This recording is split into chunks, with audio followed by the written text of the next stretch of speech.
একটা ভাইরাস আছে, তাদেরকে বলা হয় সেকুলার। তারা এই ধরনের কথাগুলো বলতে পারে।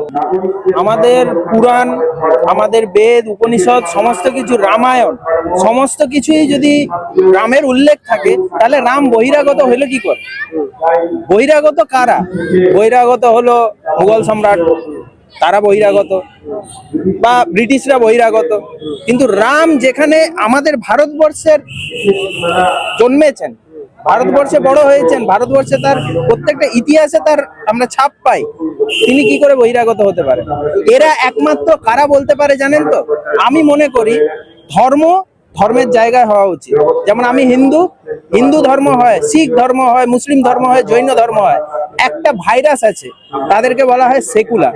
তারা এই ধরনের কথাগুলো বলতে পারে। হয়তো পাচ্ছে, আসলে ব্যাপারটা হচ্ছে এতদিন যে কোনো সরকার আমরা দেখে এসেছি, বিগত দিনে স্বাধীনতার পর থেকে প্রত্যেকটা সরকার হিন্দুদেরকে দমিয়ে রেখেছে, বোকা বানিয়ে রেখেছে। কিন্তু এখন যেহেতু হিন্দু জেগে উঠেছে, তখন তারা ভয় পাচ্ছে। যেটা বলে না, রাম নামে ভূতেরা ভয় পায়, সেই ভূতেরা আজ ভয় পাচ্ছে।